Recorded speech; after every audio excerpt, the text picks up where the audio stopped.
Shalom kepada semua jemaat Tuhan dimanapun Anda berada saat ini. Terima kasih karena terus setia bersama kami melalui servis Ibadah Raya SMI Bandar Labuan. Marilah kita bersama-sama memuji dan menyembah Tuhan dan menikmati berkat firman Tuhan yang telah disediakan untuk saya dan Anda semua. Bagi jemaat Tuhan yang ingin memberi atau memberi persepuluhan dan persembahan, Anda boleh lakukan itu melalui nomor account yang tertera di layar Anda saat ini, melalui account Sidang Injil Borneo Bandar Labuan. Terima kasih untuk semua. Tuhan memberkati.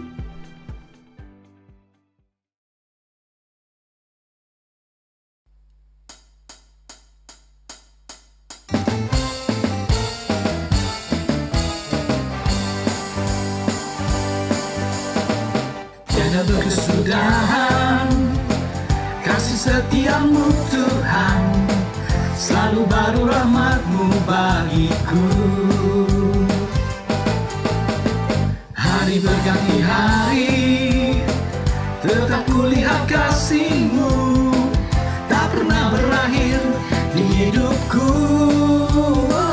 Tuhan Yesus baik, sungguh amat baik, untuk selama-lamanya.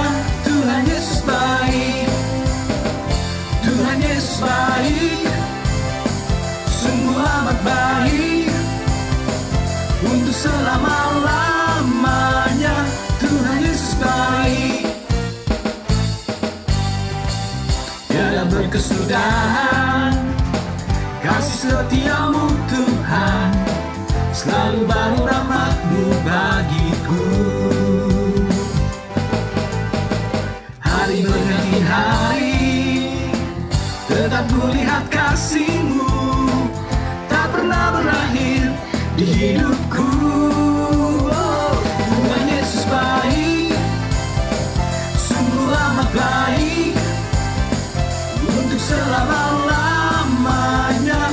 Tuhan Yesus baik, Tuhan Yesus baik, sungguh amat baik, untuk selama-lamanya. Tuhan Yesus baik, Tuhan Yesus baik, sungguh amat baik, untuk selama-lamanya. Tuhan Yesus baik, Tuhan Yesus baik, sungguh amat baik, untuk selama-lamanya. Tuhan Yesus baik, untuk selama-lamanya, untuk selama-lamanya, untuk selama-lamanya. Tuhan Yesus baik.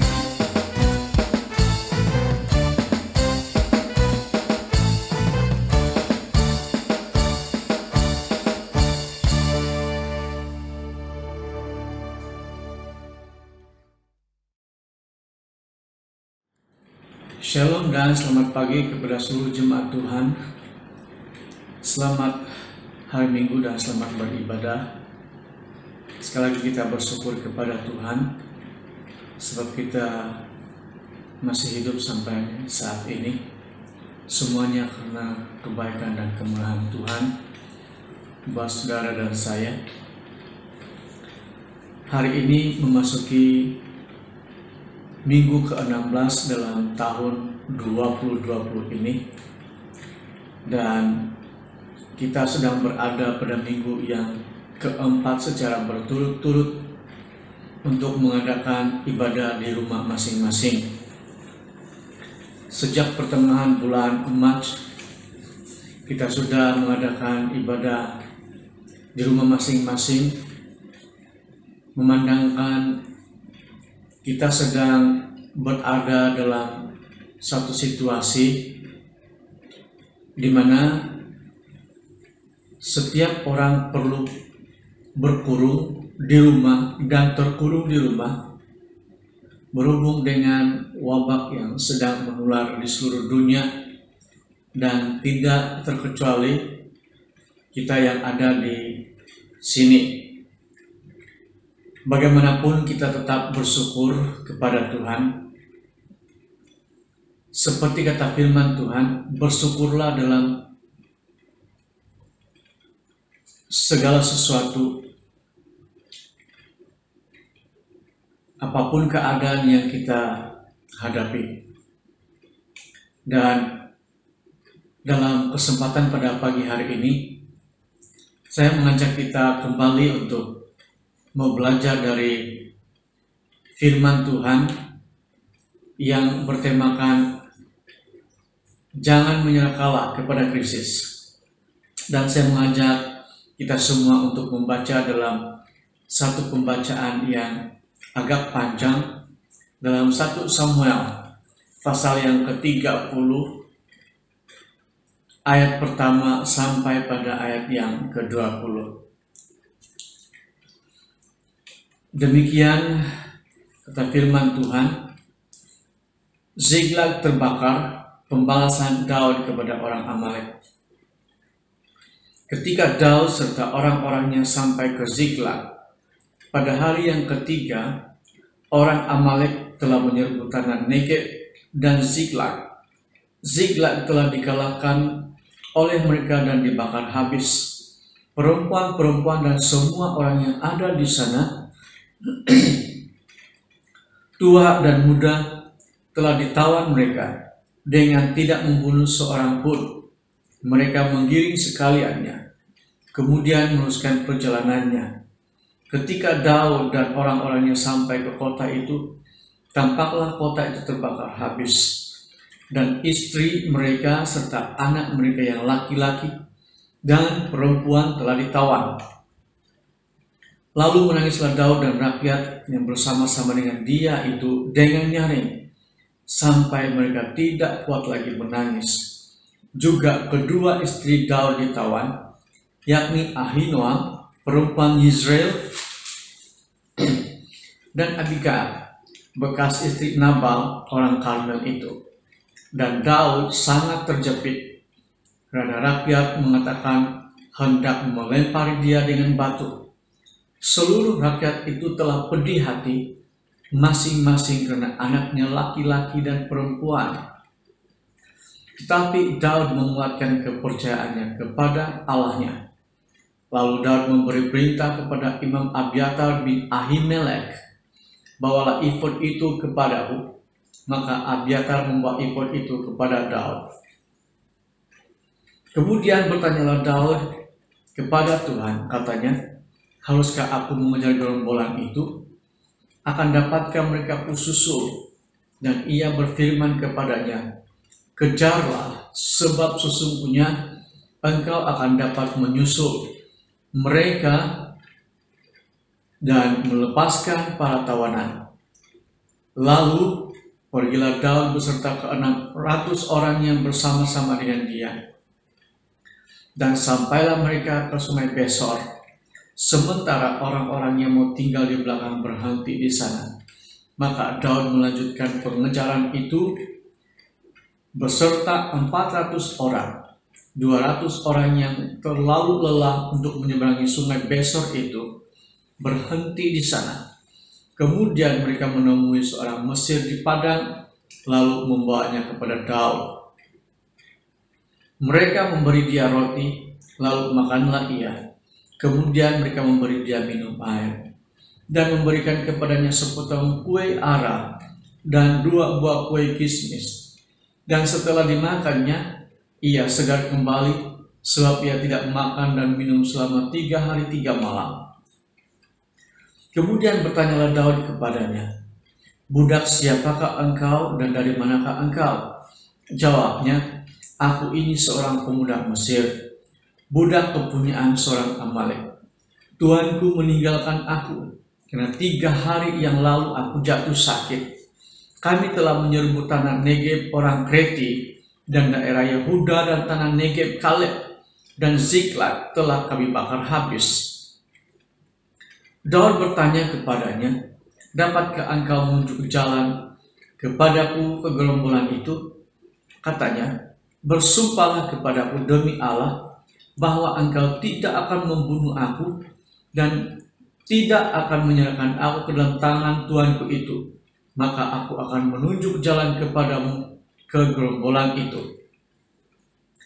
Ia menunjuk jalan kepada Daud ke sana, dan tampaklah orang-orang itu terpencar-pencar di atas seluruh daerah itu, sambil makan, minum, dan mengadakan perayaan karena jarahan yang besar yang telah dirampas mereka dari tanah orang Filistin dan dari tanah Yahuda. Dan pada keesokan harinya, Daud menghancurkan mereka dari pagi-pagi buta sampai matahari terbenam. Tidak ada seorang pun dari mereka yang lolos, kecuali 400 orang muda yang melarikan diri dengan menunggang unta. Daud melepaskan semua apa yang dirampas oleh orang Amalek itu. Juga kedua istrinya dapat dilepaskan Daud.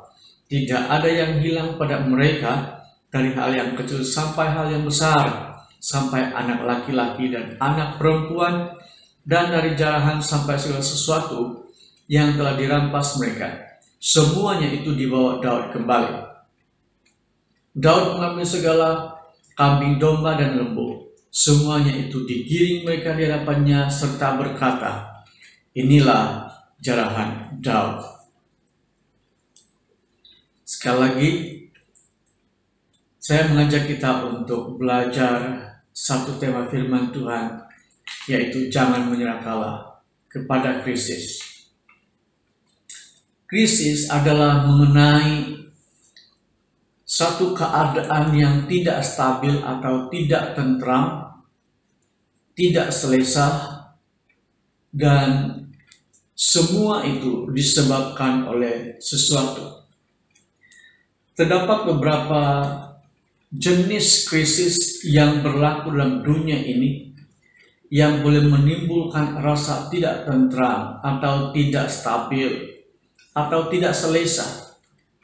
Antara lainnya ialah kesehatan, ekonomi, fenomena alam, dan peperangan. Dari semua jenis atau kategori krisis yang disebutkan sebentar tadi, masing-masing saling berkaitan apabila ia terjadi. Terjadi kepada individu, terjadi kepada kelompok, terjadi kepada negara, terjadi kepada masyarakat, terjadi kepada seluruh dunia, kepada penduduk dunia, pasti akan saling berkaitan. Dan sekiranya krisis kesehatan itu terjadi, maka ia juga akan menimbulkan krisis yang lain, yaitu krisis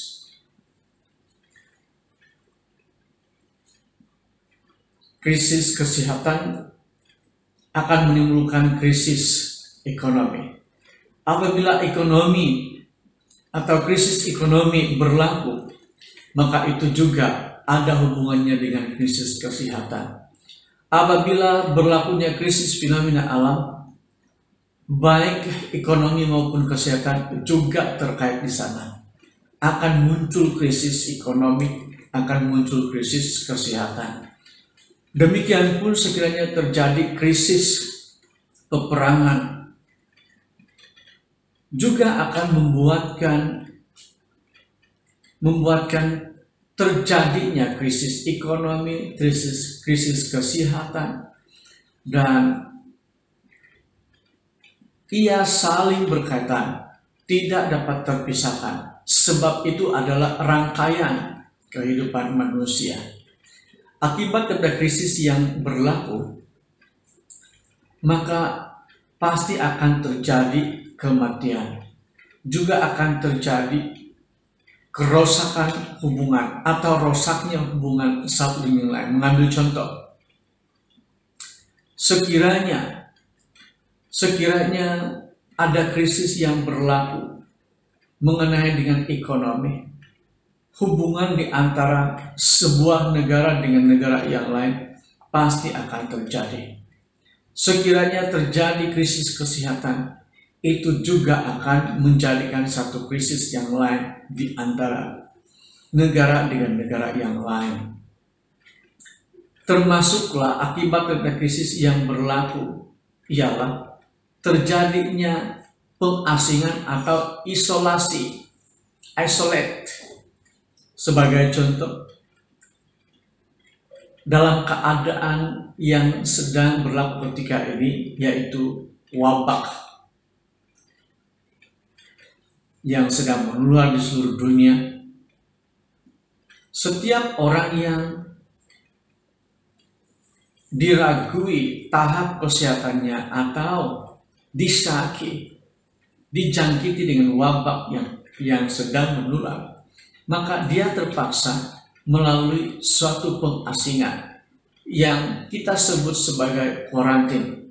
Itu pun sebenarnya merupakan akibat daripada krisis yang berlaku.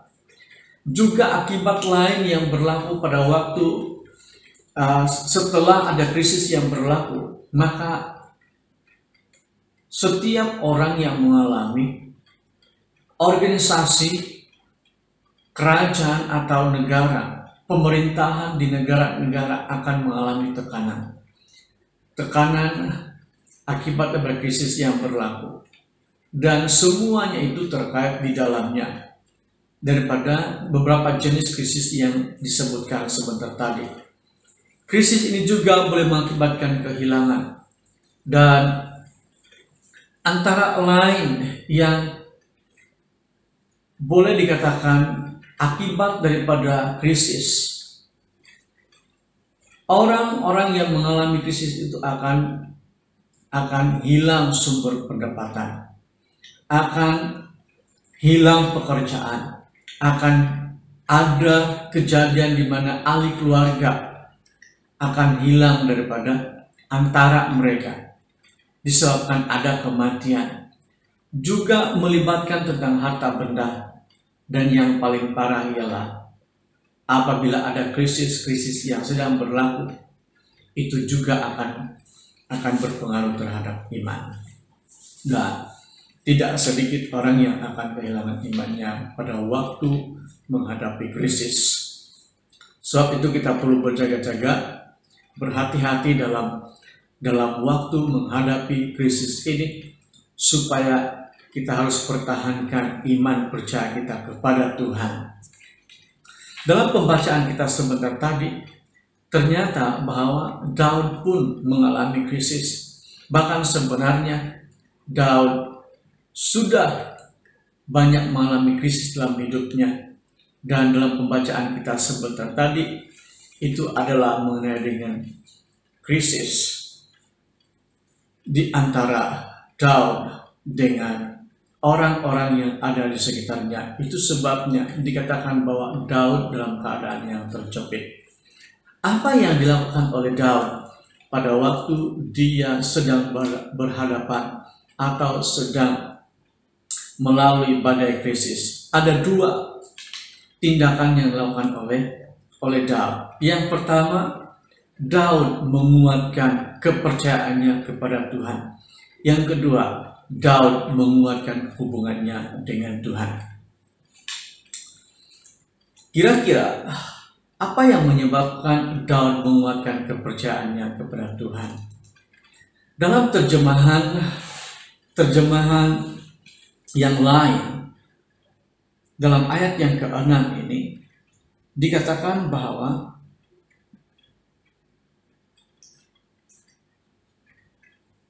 tetapi hatinya, yaitu Daud, dikuatkan lagi oleh Tuhan.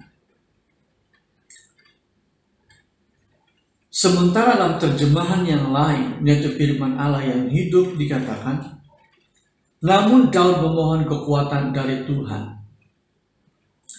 Melihat kepada beberapa terjemahan yang ada, ternyata bahwa Tuhan yang telah menguatkan hatinya Daud setelah Daud memohon pertolongan dari Tuhan, dan itu tidak dapat dipisahkan. Ternyata bahwa setelah Daud menguatkan kepercayaannya kepada Tuhan, maka Tuhan telah memberikan respon kepadanya. Dalam arti kata lain, bahwa pada waktu Daud mengalami krisis, dia tidak mampu untuk melepaskan imannya, melainkan dia menguatkan kepercayaannya kepada Tuhan. Itu berarti bahwa Daud punya keyakinan kalau krisis yang dia sedang hadapi itu pasti akan berakhir. Tidak akan selamanya krisis itu akan dia lalui. Sebab yang dia andalkan, dia harapkan adalah Tuhan.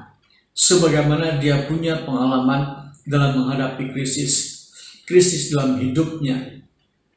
Dia pernah melalui krisis di mana pada waktu dia berhadapan dengan Goliat, seorang pahlawan orang Filistin yang begitu besar, bahkan dianggap sebagai orang yang sangat ditakuti, termasuklah Raja Saul. Tapi pada waktu Daud maju berperang melawan Goliat, dia tidak menggunakan kekuatannya sendiri, melainkan dia menggunakan kekuatan Tuhan dengan mengatakan, saya akan maju berperang dengan melawan orang ini atas nama Tuhan. Dia mempercayakan dirinya kepada Tuhan pada waktu dia melawan Goliat.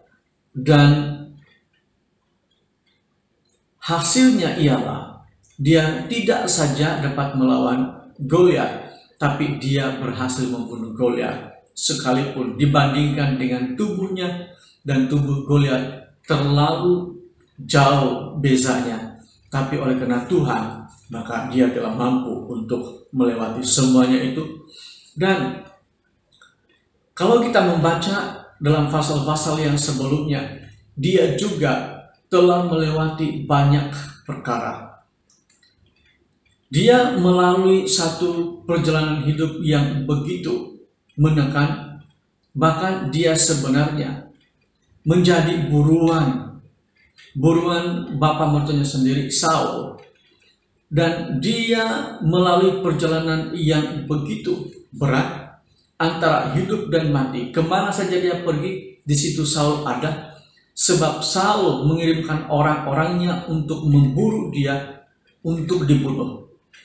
Setiap kali Saul memburu Daud, tidak kurang 3.000 orang yang mengejarnya. Di mana Daud bersembunyi, di situ ada orang-orangnya Saul.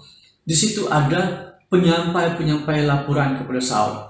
Tetapi setiap kali Daud melarikan diri, dia mampu melarikan diri karena Tuhan yang bersama dengan dia. Tuhan yang memberikan kekuatan kepada Daud setiap kali Daud bertanya kepada Tuhan. Saudara, dalam sepanjang 10 tahun dia menjadi seorang pelarian dan buruan oleh bapa mertuanya sendiri. Dia tidak pernah menyaksikan Tuhan meninggalkan dia. Dalam keadaan kita seperti mana pengalaman Daud yang mungkin tidak dapat kita menduga, seolah-olah Tuhan itu meninggalkan kita, atau tidak ada tanda-tanda Tuhan beserta dengan kita. Tapi nantikanlah Tuhan di dalam seluruh pergumulan, dalam seluruh krisis hidupmu. Apa saja krisis yang engkau hadapi, seperti mana Daud, Tuhan beserta dengan dia. Itu sebabnya dia mampu melarikan diri daripada menjadi buruan dan mampu dibunuh oleh Saul karena Tuhan yang beserta dengan dia. Mari kita menguatkan kepercayaan kita kepada Tuhan dengan kita mau memohon pertolongan daripada Tuhan. Dan Tuhan pasti akan memberikan pertolongan kepada kita. Lambat atau cepat, Tuhan pasti akan menolong kita. Hanya saja, satu hal yang berikut ini kita perlu lakukan sebagai tindakan yang tidak dapat dipisahkan dalam hal menguatkan kepercayaan kita kepada Tuhan, yaitu seperti Daud menguatkan hubungannya dengan Tuhan, demikianlah kita dalam ayat yang ke-8 dikatakan bahwa kemudian bertanyalah Daud kepada Tuhan. Daud bertanya kepada Tuhan, apakah dia harus mengejar gerombolan atau orang-orang Amalek yang telah menawan orang-orang yang ada di Ziklag, telah menawan keluarga para pengikutnya yang seramai 600 itu, telah menawan istri dan anak-anak baik laki-laki maupun perempuan, bahkan segala sesuatu yang ada pada mereka, harta benda mereka semuanya telah dirampas oleh orang Amalek. Termasuklah istrinya Daud sendiri pun juga ditawan. Perhatikan baik-baik bahwa Alkitab mencatatkan sekalipun mereka ditawan, sekalipun segala sesuatu telah dirampas, tapi tidak ada satupun yang dibunuh. Itu semuanya dalam kontrolnya Allah, sehingga tidak ada satupun yang dibunuh. Biasanya orang tawanan, kalau bukan didera, kalau bukan disiksa, mereka akan dibunuh. Tapi Alkitab berkata, tidak ada satupun yang dibunuh. Itu menandakan bahwa Allah campur tangan dalam semua keadaan atas hidup Daud dan juga untuk para pengikutnya. Kita harus mengingat bahwa Daud dalam waktu ini pun masih menjadi seorang pelarian, menjadi buruan daripada bapak mertuanya Saul. Saudara, dalam keadaan yang seperti ini, Daud bertanya kepada Tuhan, apa yang dia harus perbuat? Hal yang pernah dilakukan oleh Daud beberapa tahun sebelumnya. Dalam tahun ke-6 tahun ke-4 sampai tahun ke-6 dia melarikan diri daripada bapak mertuanya Saul. Dia bertanya dengan Tuhan. Sepertinya pada waktu dia berada di Kehila, apa yang dia harus perbuat? Apakah dia maju berperang atau bagaimana?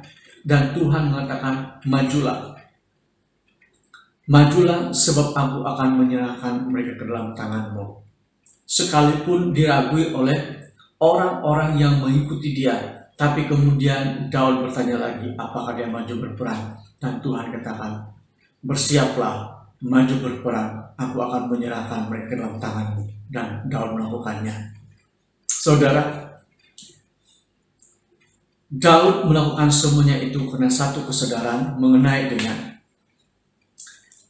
dengan masa lalunya. Dia telah melakukan satu kesalahan yang besar,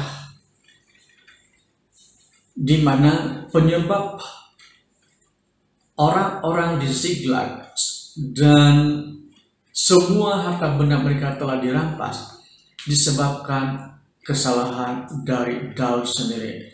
Tanpa bertanya dari Tuhan, dia melakukan apa yang difikirkannya betul tanpa mendahulukan Tuhan. Juga mengingatkan dan menyadarkan Daud bahwa ada satu peristiwa yang begitu dasar, di mana oleh tindakannya yang salah telah menyebabkan kematian Imam Ahimelek dan 85 orang imam lainnya beserta dengan keluarga mereka, istri dan anak-anak mereka, bahkan anak-anak yang masih menyusu dengan ibu-ibu mereka pun turut dibunuh oleh perintahnya Saul. Dan semuanya itu disebabkan oleh kesalahan Daud dalam bertindak tanpa bertanya kepada Tuhan terlebih dahulu.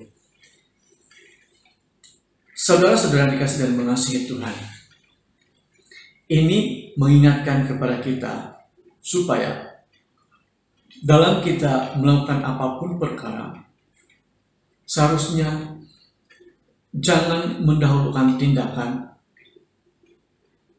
atas pertimbangan bahwa kita punya kemampuan. Daud sebenarnya punya kemampuan. Dia punya latar belakang sebagai seorang panglima perang yang luar biasa, mampu membunuh begitu ramai orang. Dikatakan bahwa kalau Saul mampu membunuh beribu-ribu orang, tapi Daud mampu membunuh berlaksa-laksa orang.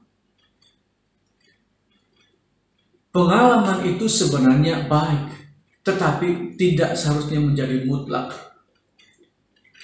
Dan harus dihindari sebagaimana cara Daud bersikap atas dirinya dan melibatkan orang lain yang akhirnya berakibat fatal.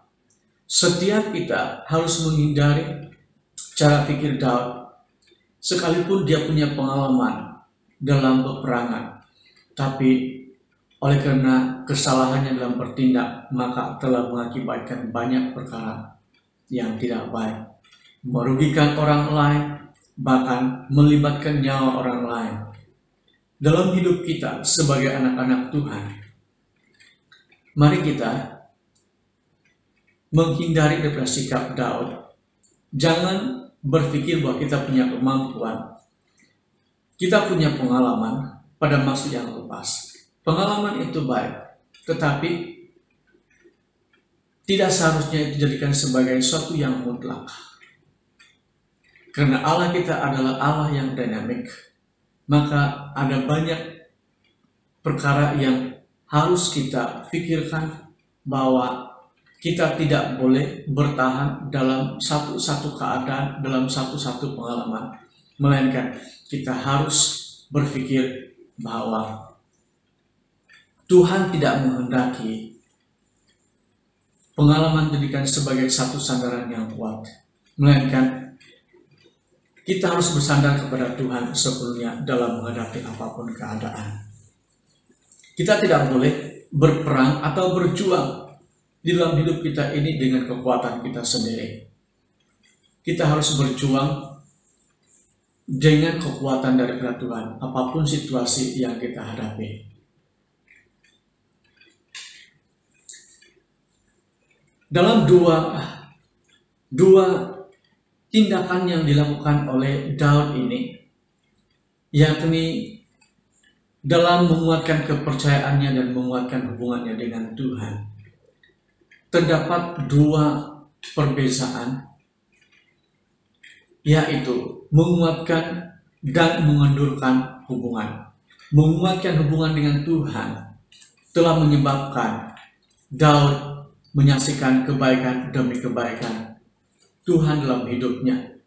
Sementara pada waktu Daud mengendurkan hubungannya dengan Tuhan, menyaksikan kejahatan demi kejahatan di dalam hidupnya. Menguatkan hubungan dengan Tuhan itu sebenarnya berbicara mengenai kebergantungan dan pengharapan Daud kepada Tuhan. Dan kalau demikian, maka kita harus pun seperti itu. Kita menguatkan hubungan dengan Tuhan sebagai satu tanda bahwa kita bergantung penuh kepada Tuhan dan kita meletakkan sepenuhnya pengharapan kepada Tuhan. Apapun keadaan kita, bagaimanapun situasi yang kita hadapi, kita tetap bergantung dan berharap kepada Tuhan. Karena bersandar dengan kekuatan atau kemampuan manusia itu akan menghasilkan keburukan, kerugian, kejahatan, bahkan kematian. Tapi pada waktu kita bersandar kepada kekuatan Tuhan, itu akan menghasilkan kebaikan, keuntungan, pembelaan, dan perlindungan Tuhan, bahkan keselamatan dari Tuhan. Sejarah hidup yang indah adalah menguatkan hubungan dengan Tuhan. Tapi sejarah hidup yang paling buruk adalah mengendurkan hubungan dengan Tuhan. Seperti mana di awal saya katakan sebentar tadi, bahwa bergantung kepada Tuhan, menguatkan hubungan dengan Tuhan, menyaksikan kebaikan demi kebaikan Tuhan dalam hidup kita, tetapi mengendurkan hubungan dengan Tuhan, menyaksikan kejahatan demi kejahatan, bahkan sampai pada titik kematian pun pasti akan disaksikan dalam hidup kita. Sebab itu, mari kita bergantung penuh kepada Tuhan dalam apapun yang kita lalui. Krisis tidak harus membuatkan kita kalah, melainkan semakin kuat dalam meneruskan dan menang dalam perjuangan. Kita tidak boleh kalah terhadap krisis, melainkan kita harus berjuang pada waktu sedang menghadapi krisis dan memenangi perjuangan tersebut. Menghadapi krisis untuk penyerahan yang sungguh-sungguh kepada Tuhan. Sebab krisis itu apabila tidak dihadapi dengan Tuhan, tidak ada penyerahan kepada Tuhan, kita bukan saja tidak menang atas krisis, melainkan kita kalah dan iman kita tidak mampu untuk berdiri di atas krisis. Melihat krisis sebagai kesempatan untuk semakin menguatkan kepercayaan kepada Tuhan dan semakin menguatkan hubungan dengan Tuhan. Cara pandang kita terhadap krisis ialah krisis itu merupakan kesempatan untuk semakin menguatkan kepercayaan kita kepada Tuhan, bukan sebagai satu kesempatan untuk melarikan diri dari Tuhan. Hanya saja carilah Tuhan sepanjang masa, bukan hanya pada masa krisis saja. Ada orang pada waktu dia mengalami krisis, dia sungguh-sungguh mencari Tuhan. Tapi pada waktu dalam keadaan yang tidak ada krisis, dalam keadaan yang santai, dia melupakan Tuhan. Menguatkan kepercayaan dan hubungan dengan Tuhan bukan hanya pada waktu mengalami krisis, melainkan untuk sepanjang masa, di setiap kesempatan, dan dalam segala keadaan dan seumur hidup kita. Jangan mencari Tuhan secara bermusim. Tuhan adalah Tuhan atas segala persoalan, namun bukan untuk dimanipulasi oleh keadaan kita. Dia adalah Tuhan atas hidup kita untuk sepanjang masa. Kita harus bangkit dari cara berpikir, kita harus keluar dari cara berpikir yang tidak benar, yaitu kita memerlukan Tuhan pada waktu krisis, tapi kita melupakan Tuhan pada waktu kita dalam keadaan yang senang. Itu berarti kita sedang memanipulasi Tuhan. Jadikan Tuhan sebagai Tuhan atas hidup kita untuk sepanjang masa dan seumur hidup kita. Kiranya Tuhan memberkati kita. Amin.